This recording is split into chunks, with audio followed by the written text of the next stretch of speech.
Memang mereka mungkin tidak akan pernah tertular COVID, mungkin sampai Isa Al-Masih datang kali yang kedua, lalu naik lagi, lalu turun lagi, bolak-balik kayak begitu sampai 1000 tahun damai. Dia mungkin nggak akan terkena COVID, tapi dia hidup dalam penderitaan ketakutan yang mencengkram hatinya seumur hidupnya.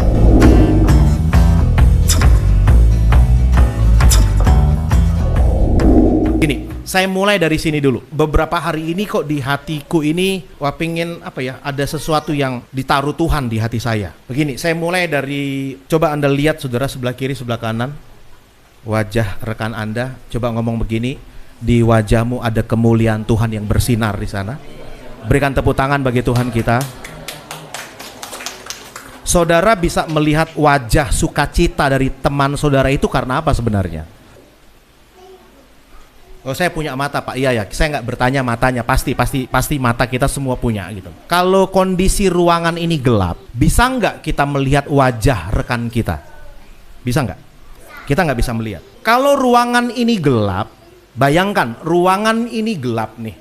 Terus saya mengajak Anda nyanyikan pujian, terus kita menari-nari gitu, putar ke kiri. Putar ke kiri, oke, baru kita buka mata, lampunya padam, gelap pekat tempat ini.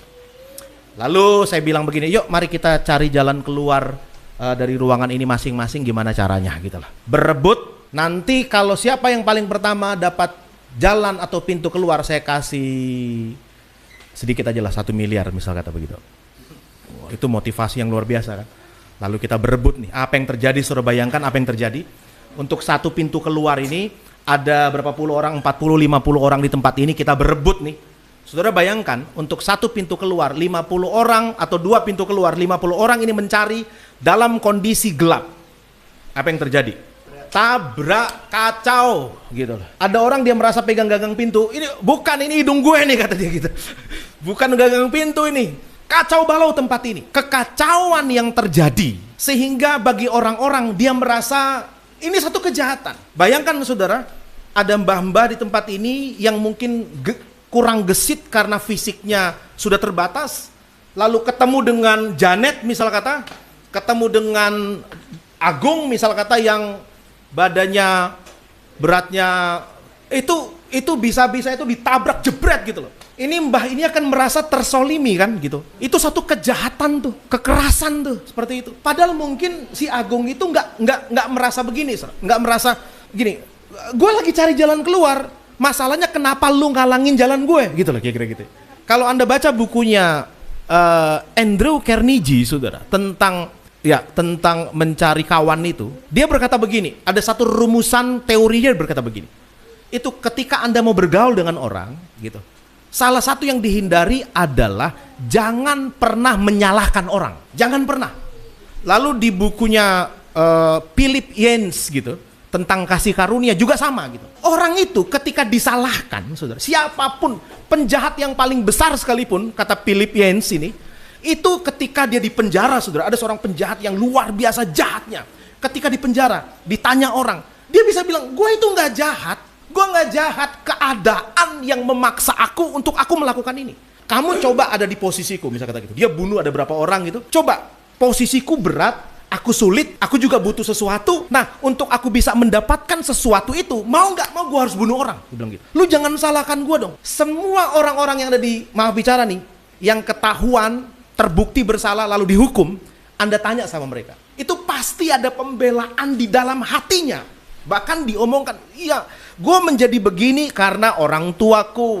Dari kecil menjadi pemakai narkoba karena lingkunganku. Begitu, seperti itu. Gak mau mereka merasa disalahkan. Jadi segala sesuatu itu karena kondisi. Ya ada benarnya juga. Maka kekacauan tadi sebenarnya tidak serta-merta itu kejahatan dari orang itu. Bukan. Tapi bagaimana dia ingin mencari sesuatu, jalan keluar, ada orang depannya dilindas sama dia, jebret gitu. Masalahnya kenapa lu ada di situ, kira-kira gitu kan. Tahu kejahatannya yang sesungguhnya apa sih sebenarnya? Karena kegelapan. Ini masuk lagi lebih dalam ya, supaya Anda tahu.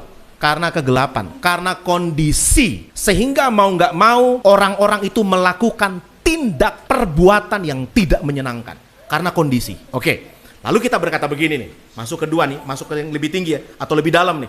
Ya, karena gelap. Jadi sebenarnya permasalahan yang terjadi adalah karena kegelapan. Itu dong, gitu.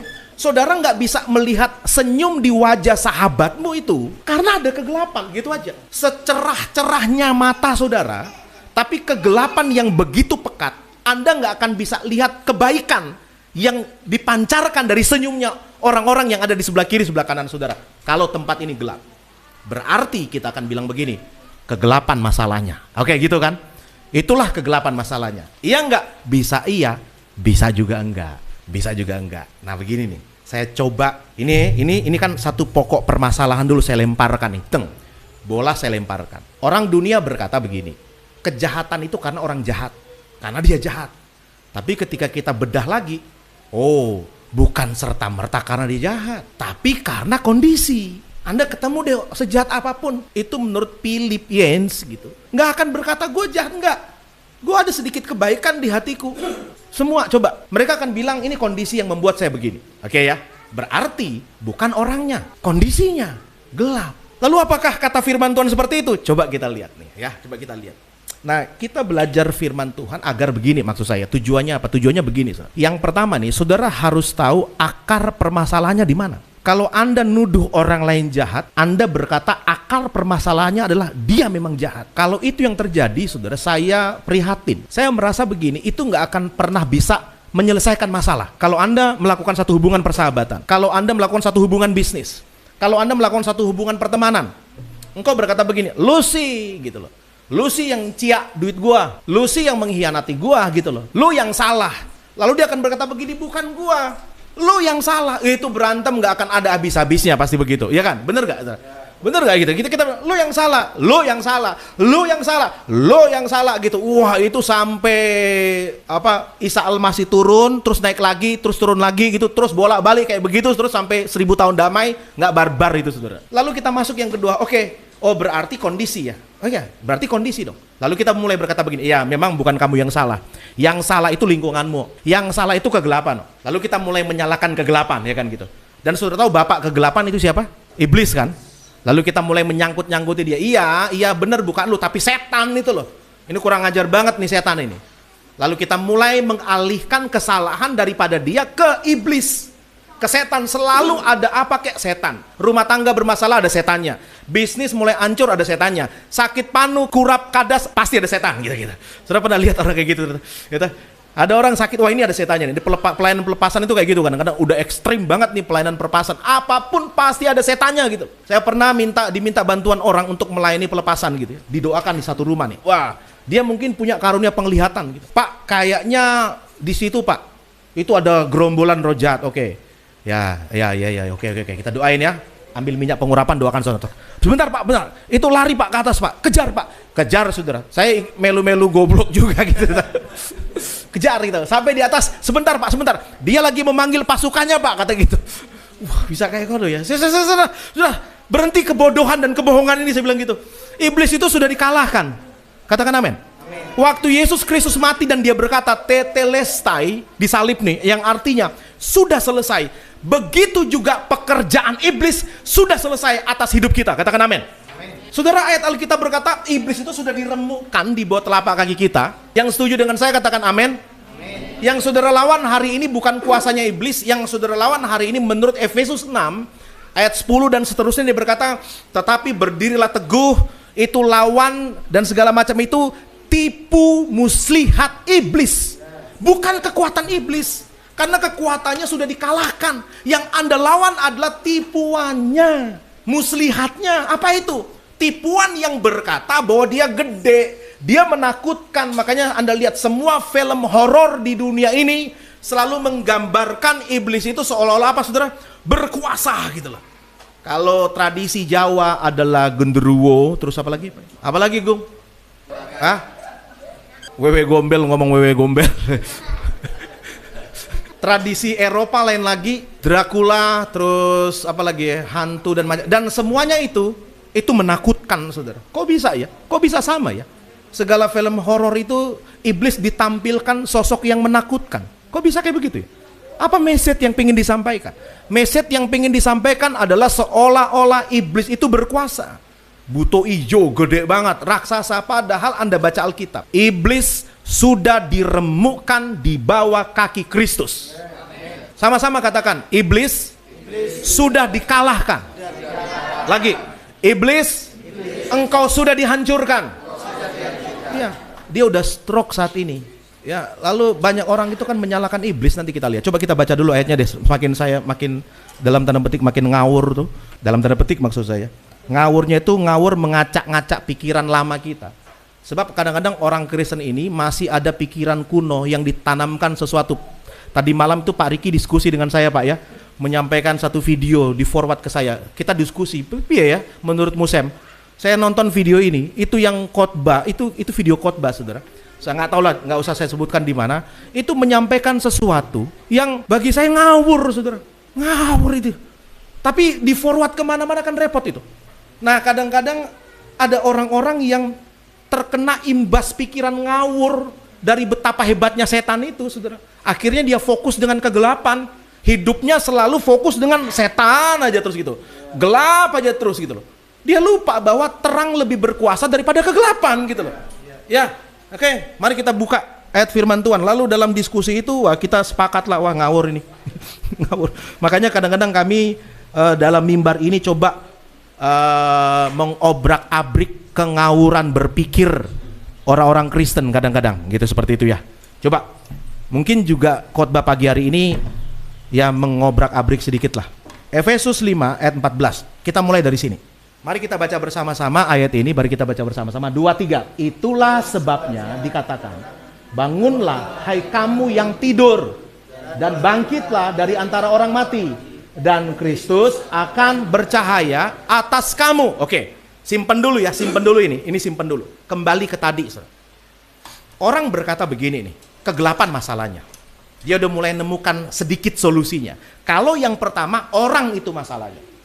Baru kan kita dapati, ternyata bukan juga. Nggak ada orang mau disalahkan, saudara. Bener nggak? Coba Anda berantem dengan siapa deh? Pasanganmu atau siapa deh? Suami istri atau siapa deh? Saya dan istri saya. Roy dan istrinya. Terus siapa lagi? Siapa lagi suami-suami istri ini? Kadang-kadang kita berdebat masalah sepele aja, masalah cilik aja itu. Wow, debat gitu loh. Gak apa-apa gitu loh. Gitu. Latihan berdebat gitu. Jadi sangsak yang paling bagus itu adalah pasanganmu sebenarnya gitu. Untuk melatih Anda kuat bertinju dalam kehidupan gitu ya. Nah, itu latihanmu itu tiap pagi, tiap malam itu supaya engkau kuat dalam kehidupan gitu ya.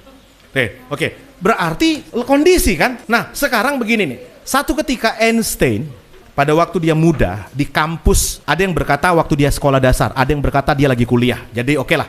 Ini dua ini ada yang berkata ini cuma ilustrasi aja menggambarkan, tapi nggak apa-apa. Ambil poinnya. Satu ketika dosennya menjelaskan tentang dingin gitu ya. Dijelaskan tentang dingin dari sisi fisika. Lalu dibantah sama Einstein. Einstein berkata, "Pak, dingin itu sebenarnya nggak ada."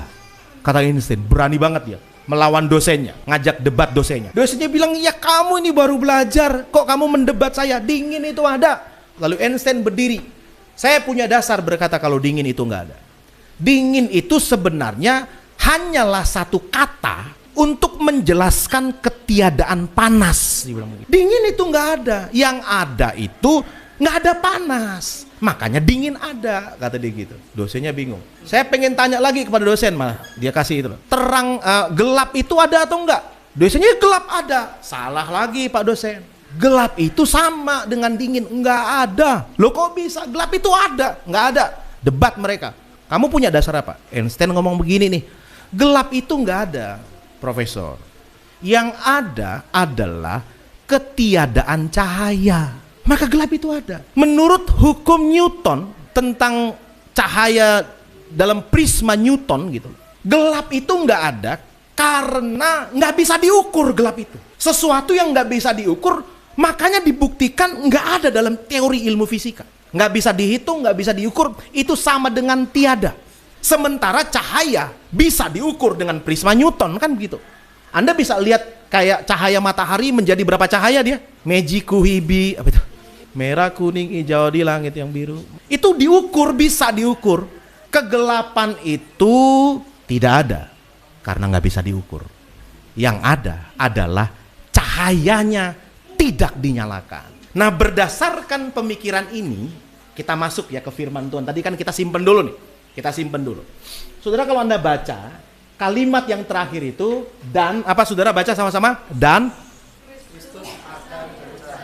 atas kamu. Saudara, ayat ini nih, Efesus 5 ayat 14, Paulus mengambil, tahu nggak di perjanjian lama itu di ayat apa?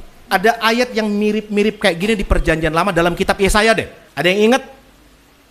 Bangunlah hai kamu yang tidur, bla bla bla, maka kemuliaan Tuhan akan terbit atasmu. Yesaya berapa? Yesaya berapa? 60 ayat 1. Tolong Tri baca. Senggol sebelah kiri sebelah kanan. Tetap semangat, tetap ikuti walaupun kamu buka YouTube tapi juga dengerin.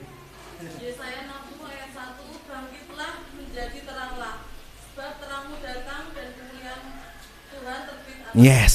Ini ayat yang diambil oleh Paulus, saudara. Paulus ngambil ayat ini, bangkitlah. Baca ayat yang kedua, Tri. Sebab sesungguhnya kegelapan menutupi. Perhatikan, kegelapan menutupi bumi. Nah ini tadi masalahnya. Saudara tahu nggak, ini kegelapan lagi nutupi bumi loh. Yang setuju dengan saya katakan amin. Ya, coba bayangkan kalau bumi itu gelap pekat. Itu kan bahasa metafor sebenarnya.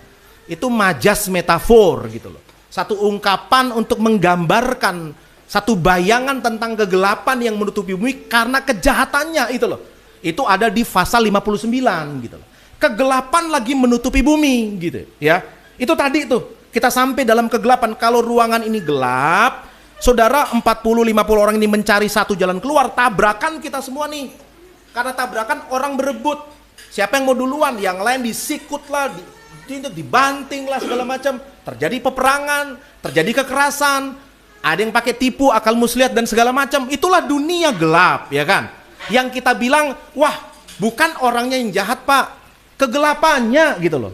Tapi Einstein berkata begini, bukan kegelapannya, karena kegelapan itu nggak ada. Yang ada itu ketiadaan cahaya. Saya setuju dengan Einstein kali ini. Kalau Anda baca Alkitab, saudara, ayat 2 berkata, kegelapan menutupi bumi. Kegelapan menutupi bumi. Tapi ayat 1 ngomong apa gimana? Bangkit. Gini saudara. Ini kan kegelapan nih. Kondisi kejahatan nih. Kenapa kok gelap?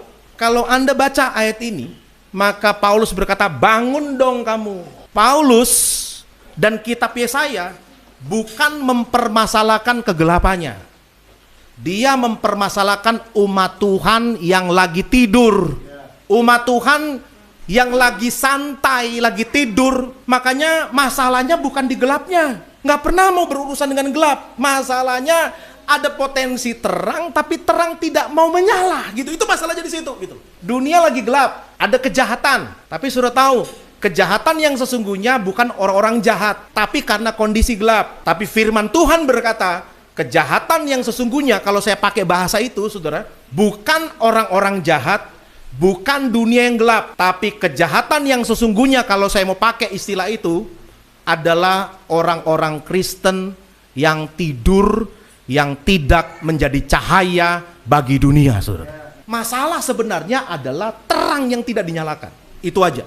Saudara bayangin nih, tadi kacau nih ya.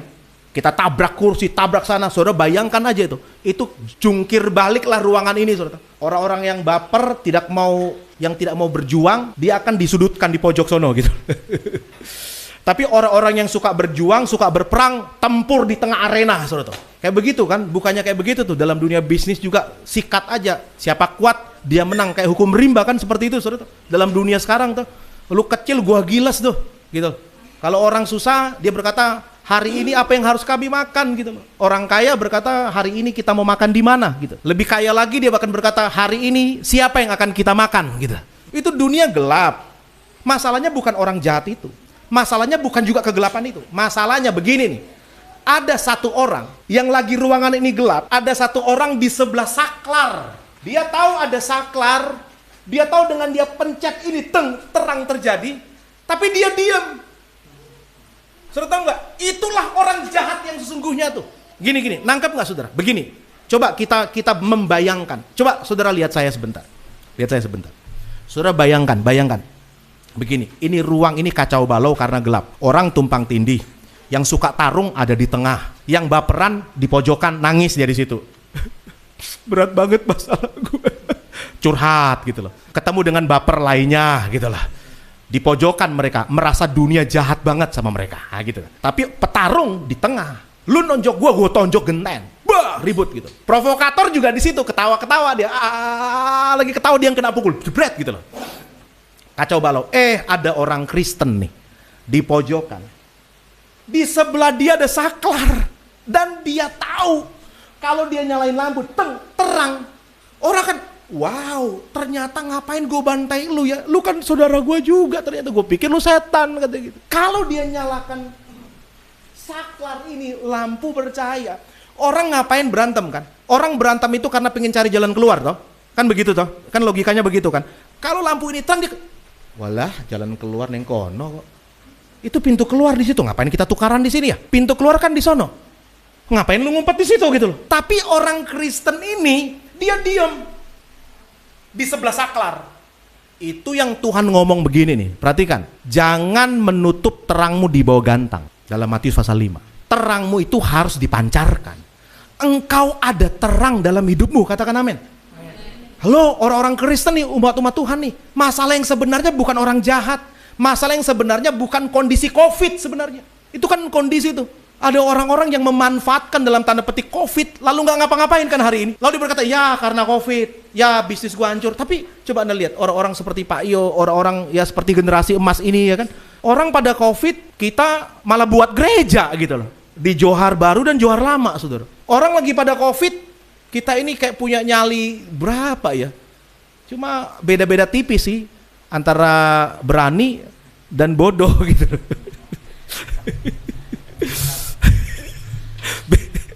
Beda-beda tipis nih. Tapi begini ya saudara. Ada orang-orang tidak berani melakukan apa-apa karena COVID. Memang mereka mungkin tidak akan pernah tertular COVID, mungkin. Sampai Isa Al-Masih datang kali yang kedua, lalu naik lagi, lalu turun lagi, bolak-balik kayak begitu sampai 1000 tahun damai. Dia mungkin gak akan terkena COVID. Tapi dia hidup dalam penderitaan ketakutan yang mencengkeram hatinya seumur hidupnya. Ada orang mungkin saja kena tuh COVID. Saudara kita di Jakarta, ketua cabang Jakarta kena COVID. Istrinya, anaknya, mertuanya kena COVID. Ketua cabang kita yang ada di Manado kena COVID. Tapi sesudah berapa lama sembuh mereka itu. Ada orang kena COVID, ya mungkin saja kena COVID, tapi mending kena COVID. Saya cabut mending nggak kena COVID gitu loh. Nggak, maksud saya begini, ada resiko COVID, tapi hatimu menang atas ketakutan dan kekhawatiran dan keegoisan yang merupakan racun kehidupan yang sesungguhnya itu. Ada orang hari ini tidak kena COVID, tapi kena virus egois yang jauh lebih membunuh bukan hanya tubuhnya, tapi jiwanya juga rohnya. Ada orang mungkin kena COVID kayak teman-teman kita, tapi hati mereka merdeka atas keegoisan. Saya kemarin agak drop, saya pikir hampir nggak 2 malam karena sorenya saya drop. Saya agak drop, waduh hampir nggak 2 malam. Tapi istri saya, nah inilah istri saya ini.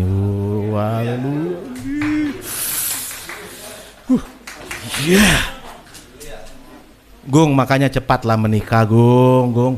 Istri saya ini, dia bilang itu loh, jemaat sudah nunggu didoakan. Jemaat yang sudah ngasih pokok-pokok doa di grup itu rindu untuk didoakan. Wah, ketika dia ngomong jemaat, hati saya langsung semangat, saudara. Bukan jemaatnya sebenarnya, kata-kata dianya yang membuat saya jadi semangat. Enggak, saya takut nanti tidur di luar, itu masalahnya. Tapi akhirnya kami doa malam. Nah, kenapa saya berpikir kayak begitu? Karena mungkin tersugesti kali ya. Karena beberapa hari sebelumnya saya mengunjungi seorang rekan, saudara. Saya datangin dia, ngobrol-ngobrol dengan dia, lagi ngobrol-ngobrol, lagi makan minum teh hangatnya dia. Lalu rekan ini membuat satu pengakuan kepada saya, Pak Samuel, saya kemarin positif loh. Saya positif apa? Saya barusan salaman, saudara. Saya positif, hamil, positif COVID, sudah swab positif. Waduh, gitu loh. Wes tanggung, wes tak umbe tehnya ya kan. Sikat aja terus, kita ngomong sembari bercanda, saudara. Tapi saya sudah negatif Pak sekarang Pak. Oh puji Tuhan ini serah apa. Nah saya jadi ingat itu, saudara. Saya ketika pulang saya ingat, wah jangan-jangan aku piye. Tapi puji Tuhan lolos, saudara. Nggak tahu ini lolos yang keberapa kita. Kalau di Johar sono kan tri ya, kemarin kalian ke Johar kan, itu pasti salaman mereka, saudara. Nggak mungkin ketika bilang, tunggu dulu gitu. Nggak mungkin.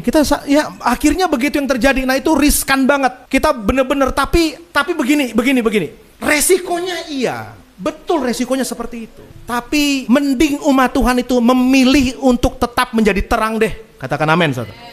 Tetap menjadi terang. Orang lagi kegelapan, di sono mereka bingung. Kita bayangkan nih teman-teman di Johar nih, sudah kondisi ekonomi sulit, asupan rohani juga nggak punya mereka. Saudara bisa bayangkan, itu kena dua masalah mereka. Masalah ekonomi dan masalah rohani, saudara. Beneran, saudara. Lah terus masa gereja mau diam? Masa umat-umat Tuhan di sekota Semarang ini yang gerejanya gede-gede mau diam? Masa mau seperti itu? Masa kita yang dananya tura-tura itu mau diam? Lihat Johar kayak begitu. Ya nih, dengerin nih, yang ada yang nonton nih. Masa Anda pengusaha-pengusaha Semarang yang katanya cinta Tuhan mau diam? Lihat saudaramu yang hari ini bingung makan aja sulit. Rohaninya juga mereka sulit. Mau diam kamu? Kamu mau jadi kayak orang yang di pinggiran yang sebenarnya punya kemampuan untuk pencet saklar itu, tek gitu. Tapi kamu nggak lakukan.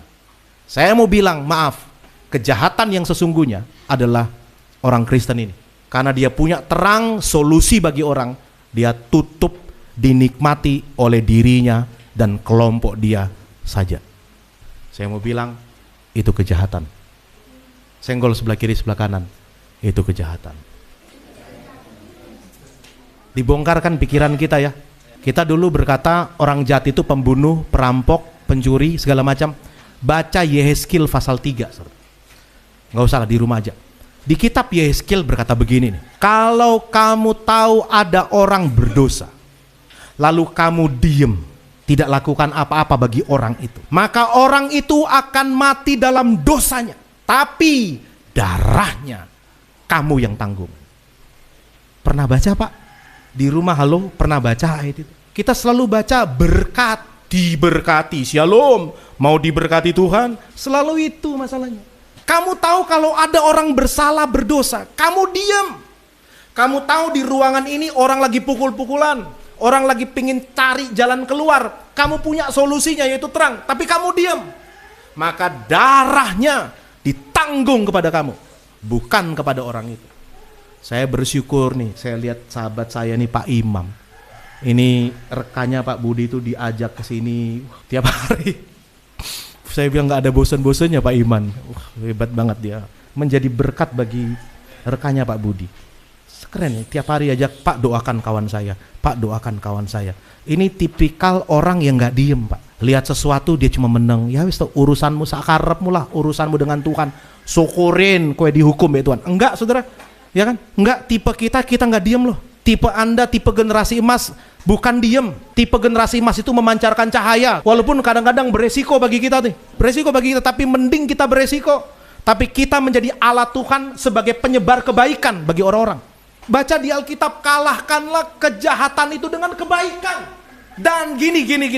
Dengar baik-baik. Ketika terang dan kegelapan itu tarung Pak, kejahatan dengan kebaikan itu berantem nih, siapa yang menang? Pasti terang. Di internet itu ada gambar nih. Kalau Anda nonton, Anda suka lihat gambar-gambar di internet. Itu misal kata devil versus Jesus gitu.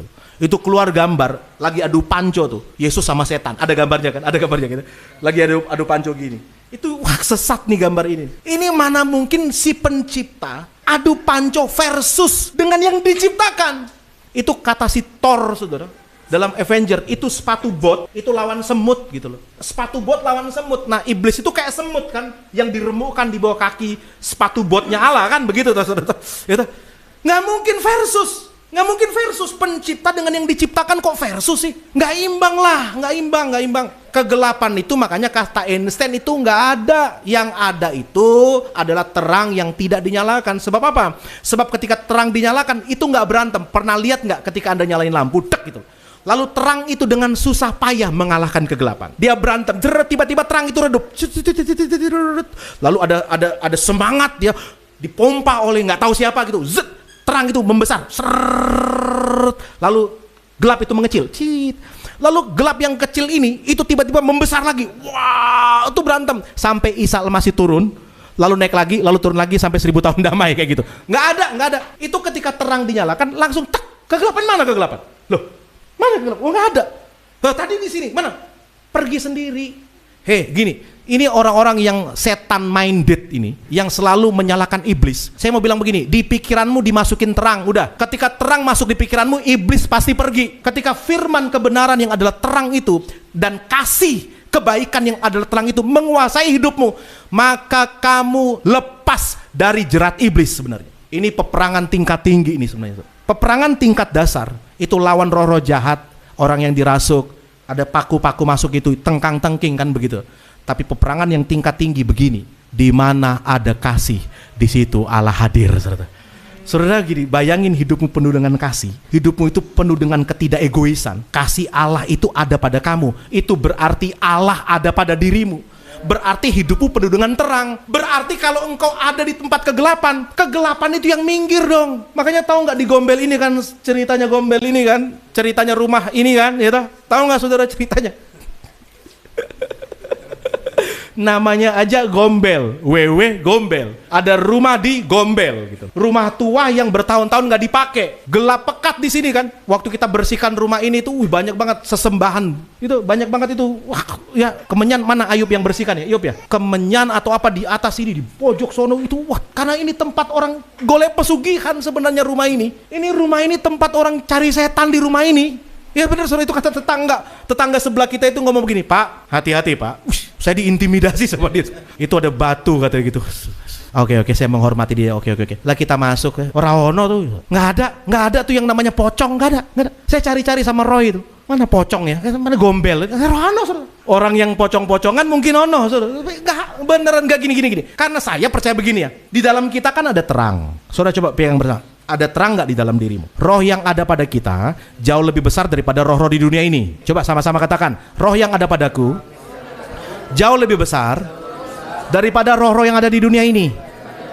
Nah, lebih besar kita. Nah, bayangkan begini, dalam hidupmu ada terang. Itu ibarat kata kamu kayak bawa lampu yang besar banget wattnya, itu lalu kamu jalan di tengah-tengah kegelapan. Bayangin aja kayak begitu. Kegelapan pasti minggir kan? Kamu nggak perlu nengking loh. Kamu nggak perlu usir-usir, nggak perlu capek loh. Kamu tinggal bawa aja hidup kasihmu itu maksud saya. Kan terang itu diwujudkan dalam dua, dalam firman kebenaran dan dalam kasih kebenaran dan dalam Roh Kudus. Itu aja, tiga aja itu. Firman, Roh Kudus, dan kasih. Udah, kamu punya terang itu dalam hidupmu. Kamu pergi kemana-mana itu kamu membawa terang loh. Itu harusnya kegelapan itu yang mau ganggu kamu, yang izin dia tuh, wes Raiso kata diganggu. Harusnya begitu. Lalu kenapa hari ini banyak orang Kristen lebih mengagul-agulkan kegelapan? Lah gue nggak bisa ngapa-ngapain. Loh justru umat Kristen gereja yang harusnya punya api penerang itu gitu loh. Kalau kami bilangnya api Pantekosta. Itu kalau orang GPD nyanyi ya Pak Riki. Api Pantekosta ku punya menyala. Tapi ada COVID jadi redup gitu.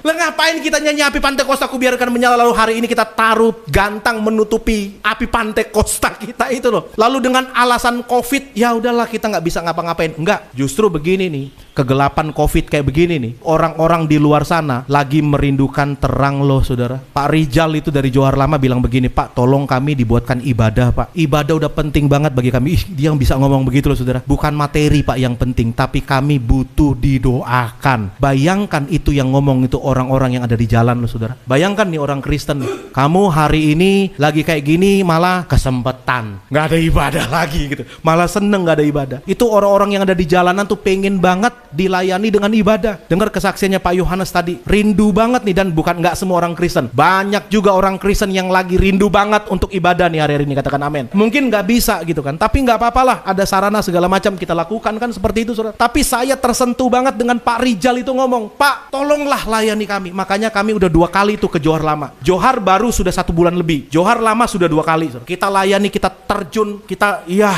Cuma kalau Anda pergi ke Johar Lama saudara, Anda pergi ke Johar Baru itu Anda masih melihat bersih di Johar Baru saudara. Anda pergi ke Johar Lama ya Tri, lihat ke bawahnya, wih itu bener-bener COVID-19 minder masuk ke situ Pak. Minder dia masuk ke situ tuh. Ini COVID ini lagi rapat, mana lagi kita mau serang nih katanya gitu. Johar bos gitu. Wah, infanteri serang Johar. Terus nggak berapa lama balik lagi, loh kenapa kamu? Enggak lo bos kata gitu. Lo bos COVID-nya ngomong, kenapa kamu nggak masuk Johar? Enggak bos. Bos, di sono virusnya lebih gede bos kata gitu. gue kalah gitu. Gue masa masuk ke sana mau menjajah, malah gue dipalakin sama virus-virus lain yang ada di situ. Saudara bayangin gitu. Itu seperti itu kan. Itu yang terjadi di warga kita nih. Nah, kembali ke tadi, berarti kita ngerti sekarang ya. Kejahatan yang sesungguhnya itu orang-orang Kristen yang lagi tidur, nggak bangun-bangun. Makanya perlu Paulus dipakai oleh Roh Kudus untuk bilang, bangunlah kamu. Ngomong sebelah kiri, sebelah kanan, bangunlah kamu. Tidur terus gitu. Bangun, jangan tidur terus gitu. Itu kejahatan yang sesungguhnya. Orang Kristen yang nganggur, yang duduk-duduk terus nggak tahu mau ngapain. Itu kalau orang banyak pengangguran nggak ngapa-ngapain, itu kayak ada satu cerita lagi covid kayak begini nih. Bapak sama anak nggak kerja di rumah, anaknya bilang, "Pak, nggak kerja." Apa itu? Work from home. Ya, gitu. Lah, lu ngapain di rumah, Nang? Ya podo, Pak. Ya iso nganggur, wis piye ngapain main bekel, ra iso ta wis tuwek. Main apa ya? Tebak-tebakan ae, Pak, kata dia gitu. Oke, kata gitu. Lalu si anak ini ngomong gini, "Pak, nek gajah dimasukin di kulkas iso pora, Pak?" Ini orang kalau nganggur ya, pertanyaannya wah aneh-aneh, pokoknya yang nggak masuk akal. Pertanyaanmu nyewe salah, Nang, kata gitu. Otakmu dibenerin sono gitu. Tapi namanya pengangguran kan. Saudara, gini, maksud saya begini, coba lihat poinnya. Orang kalau nggak ngerjain apa-apa, itu semua dipikirin, semua dihayalin, semua pokoknya otaknya masuk yang jelek-jelek. Pokoknya semua kayak gitu. Coba bener, dalam kehidupan juga kayak gitu kan. Pokoknya nggak kerja, saudara. Itu pasti aneh-aneh yang mau pikirin tuh. Wah, apa wae dipikirin. Pesawat kok terbang ya? Kok iso ya? Dipikirin sama dia. Capek ngapain lu pikirin pesawat kok bisa terbang? Udah nggak usah pikirkan gimana gorengan itu masuk ke mulutmu dalam 3 jam kemudian gitu loh. Untuk menahan laparmu wes ngono kuwi. Tapi ya podo wae. Lo ra iso to, Nang? Bisa, Pak. Piye? Buka kulkasnya, masukin gajahnya kata gitu. Segampang itu. Wes sedan anak gue itu. Sakarepmu. Oke. Pak. Sapi bisa nggak dimasukin? Bapaknya kan, oh melu-melu edan lah. Ya bisa, kata itu. Piye pacarannya? Ambil sapinya, buka kulkasnya, masukin. Lo nggak bisa apa? Lo kok nopo udah bisa? Tadi kamu bisa. Lah kan masih ada gajah, kata dia gitu.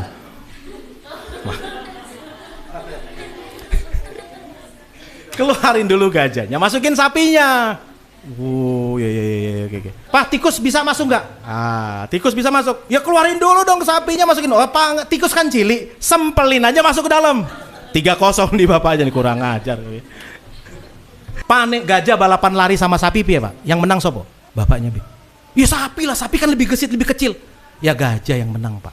Lo kok iso? Lo sapinya kan masih di kulkas. Lo masih tau ceritanya tuh katanya. Ini kalau orang nganggur itu begitu, ini masa Covid ini banyak sekali cerita-cerita kayak gini tuh. Orang berantem karena sesuatu yang sepele, nggak penting dan macam-macam. Pak, kalau bapak gajah dan anak gajah ditimbang supaya beratnya sama piye? Anakku sedan, anakku sedan. Tapi bisa loh, Pak. Gimana caranya? Foto gajah bapaknya, foto gajah anaknya, timbang sama ukurannya, Pak, kata dia gitu. Bapaknya udah keluarin golok nih. Lu tanya gua sekali lagi, gua bacok lo, kata dia gitu. Pak, kalau masih ada kan? Pak, kalau lamar kerja siapa yang diterima antara sapi dan gajah? Bapaknya udah keluarin golok. Anaknya sembari lari. Ya gajah lah, Pak. Lo kok bisa? Lu jawab salah gue. Ya tadi kan fotonya ada tuh. Sapi belum difoto, gajah udah difoto. Itu bisa lamar pekerjaan karena ada fotonya kayak gitu. Wah, bapaknya gila gitu. Nah, saudara begini, maksud saya begini. Ini kalau orang Kristen itu nggak ngapa-ngapain, perhatikan dalam perjanjian lama, Pak. Tuhan kasih musuh, selalu ada musuh. Ketika di Israel itu musuh-musuhnya dikalahkan, di Kanaan dikalahkan, suku-suku asli Kanaan dikalahkan. Tuhan bilang disisain berapa suku? Supaya apa? Supaya menjadi lawan generasi berikutnya. Sisain untuk ada perang di situ. Lah kalau nggak ada, saudara, kalau nggak ada sesuatu yang dikerjakan ya kayak gitu. Umat Tuhan itu malah seneng buat berantem orang gitu. Malah seneng orang tukaran dia gue nyalain, dan nyala. Itu orang gue matiin lagi. Gitu. Itu orang Kristen kayak gitu tuh. Itu kejahatan tuh saya bilang gitu. Itu jahat banget, kita diem, ada orang berbuat jahat kita diem. Maka yang nanti dihukum paling mengerikan, kita pikir para penjudi itu kan. Kita pikir para penjudi, para pesinah, para tukang mabuk, orang-orang jahat yang dihukum bersama-sama dengan malaikat-malaikat jahat dan nabi-nabi palsu adalah dia yang tahu firman Tuhan tapi tidak melakukan firman Tuhan. itu yang dihukum parah tuh. Saudara bayangin nih, ada majelis, ada bahkan pendeta kayak saya, ada full timer, ada pengerja yang sok-sokan merasa mati masuk surga ya kan gitu. mati di set, mati tak di foto ces gitu. Lalu pakai jasnya masuk surga. Petrus mana? Yang jagakan pintu surga Petrus gitu. Loh kok bukan Petrus? Kamu siapa? Aku Beelzebul kata dia gitu. Loh kok bukan Petrus? Iya, kamu masuk neraka kamu. Kenapa saya masuk neraka? Kamu tahu melakukan firman, tapi kamu tidak melakukan firman. Neraka kamu, beneran. Jadi yang masuk neraka itu bukan orang jahat. Ya mereka masuk juga sih, masuk juga. Tenang aja kamu, masuk aja, masuk. Tapi kamu lebih parah tempatnya. Kamu yang tahu melakukan firman. Yeskil kan berkata apa tadi? Kamu tahu ada orang jahat, kamu diem, tidak mengalahkan kejahatan dengan kebaikan. Kan bisa dikalahkan dengan kebaikan. Saudara, kejahatan dikalahkan dengan kebaikan, beneran. Kegelapan dikalahkan dengan terang. Udah gitu toh. Sementara kamu punya terang di tanganmu, punya potensi untuk melakukan kebaikan, kamu gak lakukan. Kamu tahu firman Tuhan, kamu gak melakukan. Tempatmu, saya pakai ngancam-ngancam sekarang berarti saudara. Tempatmu bersama-sama dengan nabi palsu dan malaikat-malaikat jahat yang dihukum oleh Tuhan. Katakan amin. No, jangan ngomong. Jangan ngomong amin, saudara. Ini bagi orang jahat nih, bagi orang Kristen yang jahat. Jadi bersyukur kamu Pak, para penjudi. Ada orang yang dihukumnya lebih berat dari kamu gitu loh. Siapa? Majelis gereja. Siapa? Pendeta. Siapa? Full timer. Siapa? Orang-orang yang makin tahu firman, tapi makin tidak melakukan firman. Maka saya bilang begini, bangunlah, hai kamu yang tidur. Kamu lagi mimpi nih, lagi mimpi mau masuk sorga kamu itu. Bangun! Kamu jalanmu lagi ke neraka tuh, bukan sorga. Bangun! Ngomong sebelah kiri, sebelah kanan. Bangun orang Kristen. Kamu mimpi masuk sorga, tapi kamu mimpi di siang bolong itu namanya tuh. Makanya kenapa kita, saudara, ayo segala daya, segala upaya, ini yang kita lakukan. Bukan takut dihukum, no, enggak, bukan takut dihukum. Tapi kita kasihan, lihat orang-orang itu tanpa dinyalakan terang kehidupan atas hidupnya. Beda kalau Anda sudah kasih tahu dia terang, Anda sudah nuntun dia ke dalam jalan kebenaran, tapi dia enggak lakukan, maka darahnya dia sendiri yang tanggung, saudara. Jadi kita nih yang sudah nuntun orang, kita yang sudah kasih kebaikan nih, lalu orang itu tetap ngeyel. Kalau orang Jerman Manado bilang kumabal, tahu kumabal itu kebal gitu loh. Wes dikandani, dikasih tahu bolak-balik, ditampakkan terang atas hidupnya, tapi membutakan dirinya, hatinya buta dan picik. Tapi Anda menjadi alat Tuhan bagi banyak orang. Berikan tepuk tangan untuk Tuhan kita. Jadi kesimpulannya apa yang harus kita lakukan? Bangun. Wes nggak usah banyak bermimpi dah, udah nggak usah. Gereja-gereja bangun. Kamu lagi mimpi nih sekarang ini. Lagi mimpi COVID akan reda. Engkau lagi mimpi tahun depan akan kembali seperti semula. Tidak akan pernah kembali seperti semula. Sudah bayangkan, virus antivirusnya pun diketemukan, tetap COVID-nya masih ada. Oke? Dan tetap hidup kayak begini terus. Nggak akan pernah kembali lagi Pak. Bahkan muncul adiknya COVID, tetangganya COVID, dan muncul yang lain-lain menurut kita. Kalau nggak sekarang, kapan lagi Anda jadi terang bagi banyak orang? Berikan tepuk tangan untuk Tuhan. Mari kita bangkit berdiri. Ampuni semua kesombonganku, ampuni semua kedaginganku, dan bawa aku mendekat di hadapan tahta-Mu.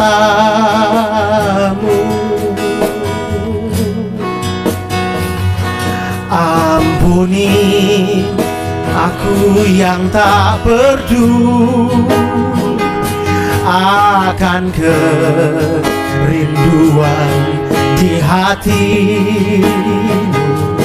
Tuhanku, bawa aku kembali, tarikku lebih dekat lagi.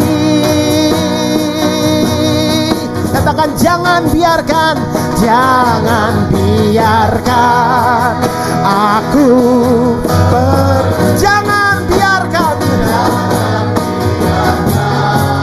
aku berlari menjauh dari kasih.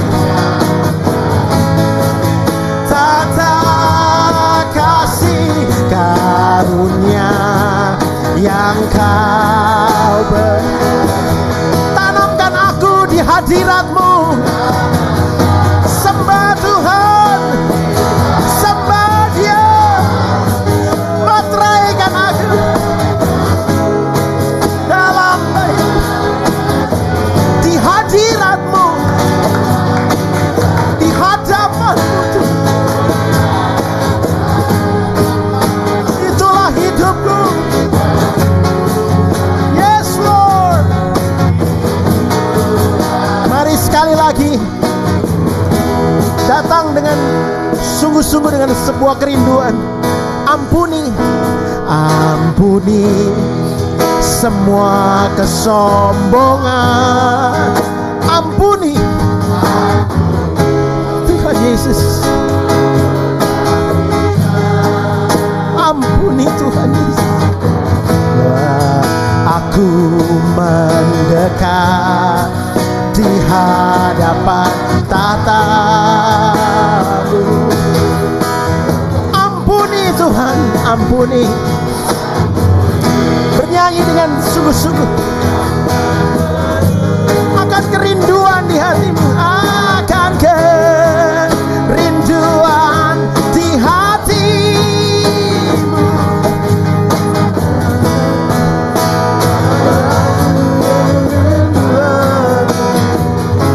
Tariku lebih dekat lagi. Jangan biarkan, jangan biarkan. Oh, jangan biarkan aku berlari.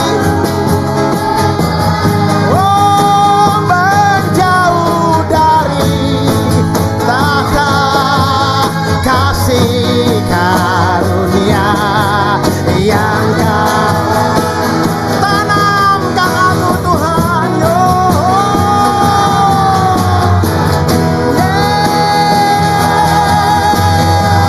Materaikan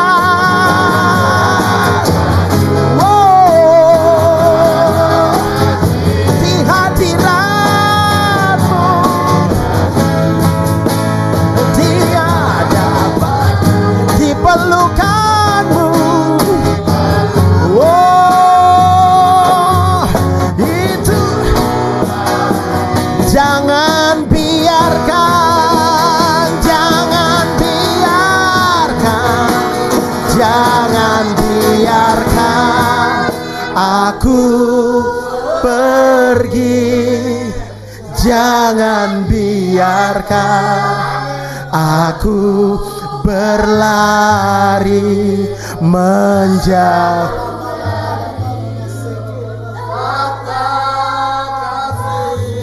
Karunia yang Kau beri, tanamkan aku di hadirat-Mu, meteraikanku dalam di hadirat-Mu,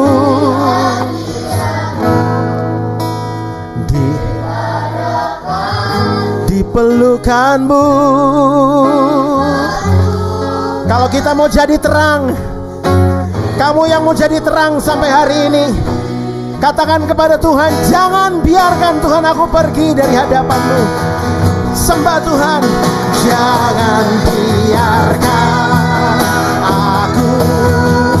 Oh, jangan biarkan.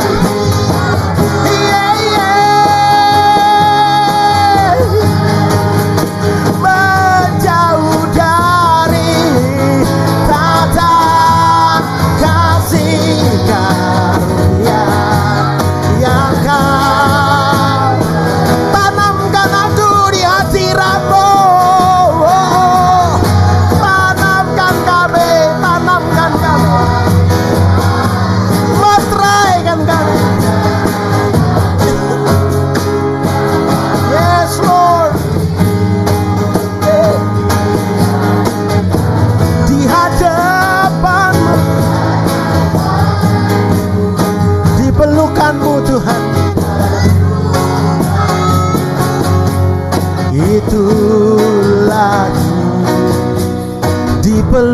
pelukanmu, di pelukanmu itulah